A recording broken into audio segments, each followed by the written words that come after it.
सोनीपत के मुरथल थाना क्षेत्र से सटे शांतिनगर इलाके में सुबह उस समय माहौल तनावपूर्ण हो गया जब दो पक्षों के बीच कहासुनी अचानक मारपीट में बदल गई। मौके पर हुई झड़प इतनी बढ़ गई कि इलाके में अफरा तफरी मच गई। घटना के बाद आसपास के लोगों की भीड़ जमा हो गई और दोनों पक्षों के बीच काफी देर तक तनाव की स्थिति बनी रही। तस्वीरों में साफ देखा जा सकता है कि विवाद कितना गंभीर होगा। दोनों पक्षों के लोग एक दूसरे पर गंभीर आरोप लगा रहे हैं और अपने अपने तरीके से घटना के पीछे की वजह बता रहे हैं। झगड़ा भी नहीं हो रहा है, अखबार बेटिया की गाली बका है, अच्छी बुंडी गाली मारे तो सुनी नहीं जाती, ठीक है। और मारे बाहर आने का न लठ बजावे है। जो हमारा लड़का उठ रहा था उसके साथ में उनके घर आने का लठ बजाया दोनों के। किस चीज में उठे हुए थे आप लड़के? ये उसमें कांग्रेस में, अच्छा, कांग्रेस पार्टी में उठे हुए थे। तभी हार गए तो कोई बात नहीं, वे दो लड़ेंगे तो उड़ेगा पड़ेगा, तो उसमें हमने कोई दिक्कत है कौन है। ये वोटा का लेकर चक्कर और वे जीव लठ बजा रहे हैं, वोटा का नाम लेकर कर रहे हैं भैया। अच्छा, वो कौन सी पार्टी से हैं? वे बीजेपी थे। आप कांग्रेस से? हम कांग्रेस से हैं, वे बीजेपी से हैं। वोट ना देने के कारण ही झगड़ा कर रहे हैं? नहीं, वे न्यू कर रहे हैं कि हमने कांग्रेस की वोट नहीं दी तो इसलिए ये झगड़ा कर रहे हैं। वे हमारा नाम ले रहे हैं और कर रहे हैं खुद। वे एक घर का एक कुणबा है, वो मारी गया सारा ना दरठा रहा। पूरे सब गांव में ये हुआ कि वो 500 रुपये का रोड़ा था पहले। अच्छे पड़ोस में वो 500 रुपये मांगने आए हैं। अच्छे ऐसे से बात हुई, उन्हें बाण बेटे ही गाड़ी बक्की है, ठीक है। अच्छे हम ये कर देंगे वो कर देंगे, सारा अज्ञात का काम था, हमने ब्याज पर पे दे रखे हैं, ठीक है। अच्छे सारा काम हमारा दबाव में है, अच्छे हम ब्याज पर पे दे रखे हैं, सारा काम दबाव हमारे, ठीक है। अरे कौन कौन है बताइए, झगड़ा करने वाले कौन है?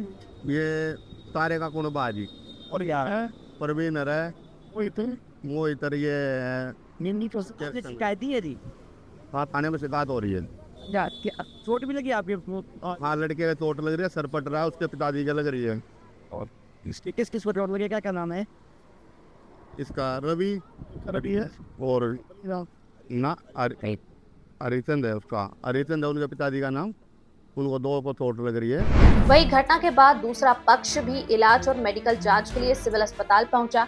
दूसरे पक्ष के लोगों का आरोप है कि यह मामला केवल आपसी विवाद नहीं बल्कि चुनावी रंजिश का नतीजा है। सर, मैं बच्चों को छोड़ने स्कूल गई थी तो उन्होंने बच्चों को गाली दी, फिर इसका ईंट भी मारी, फिर मैं इसको घर पे ले जाके और जो 7 बच्चे थे उनको स्कूल में छोड़ के, साथ में मेरी ननद भी थी, उसको वो लेके गाड़ी में घेर के मैंने घर पे बोलने गई, रास्ते में उन्होंने मैं घेर ली, मेरे को खींच के लेके चले गए, कान के बाले पड़ दिए, आगे पीछे उन्हें मारे, मुँह पे मारे। रवि, रजत, रोहित और उसका पापा का नाम है बलीरा, उन्होंने मारे। एक विनय है उन लड़के विच, वे 5 थे और पूरा गांव इकट्ठा हो गया। फिर मैंने घर पे, किसी ने बोला घर वाले आए तो पूरा गांव इकट्ठा हो गया, घर वालों पे बारिश कर रहे थे ईंटों की।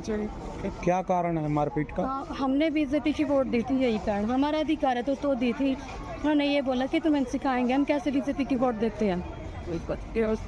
कौन कौन थे? रवि, रोहित, रजत, विनय और उनके फादर है बलीरा। इन्होंने कोई इलेक्शन लड़ा था? हाँ, वार्ड नंबर 6 से रवि ने। हम झगड़ा हो जी, बीजेपी की हमने वोट गिर दी और जब कांग्रेस वाले कहने लगे कि तुमने विपक्ष की वोट क्यों गिरी, तुमने गांव से निकालेंगे और तुमने जान से मारेंगे। और जी परसों भी हमारा झगड़ा हुआ था, हाथापाई उन्हें कर दी, हमने फिर भी हाथ जोड़े हैं। भाई का दांत तोड़ रखा है, जाड़ भी हल रही है, दांत भी हल रहा है, उसका मेडिकल करवा कर हमने थाने में दे दिया, रिपोर्ट लिखवा दी, हमारी कोई सुनवाई नहीं हो रही। अच्छा, दोनों आप एक ही गांव की होती? दोनों? हाँ, एक ही गाँव के हैं जी। झगड़ा ये वो वोट को लेकर हुआ है? वोट को लेकर झगड़ा हुआ हमारा, और आपसी कोई मैटर नहीं है किसी बात का भी। वे नु कहते हैं कि तुमने वोट कांग्रेस की, उसकी बीजेपी की क्यों दी, कांग्रेस की क्यों ना दी, तुमने हम हरवा दिए। वहीं दूसरे पक्ष का दावा है कि विवाद की वजह राजनीति नहीं बल्कि पैसों का लेन देन और पुरानी रंजिश है। फिलहाल दोनों पक्षों के अपने अपने दावे हैं और सच क्या है यह जांच के बाद ही सामने आ पाएगा। घटना के बाद दोनों पक्षों ने सिविल अस्पताल में मेडिकल जांच करवाई है और मुरथल थाना पुलिस को लिखित शिकायत भी दी है। फिलहाल इलाके में स्थिति सामान्य बताई जा रही है, लेकिन पुलिस पूरे मामले की गंभीरता से जांच कर रही है। हालांकि अभी तक पुलिस की ओर से इस मामले में कोई आधिकारिक बयान सामने नहीं आया है। सोनीपत से P24 न्यूज के लिए सुनील चिकारा की रिपोर्ट।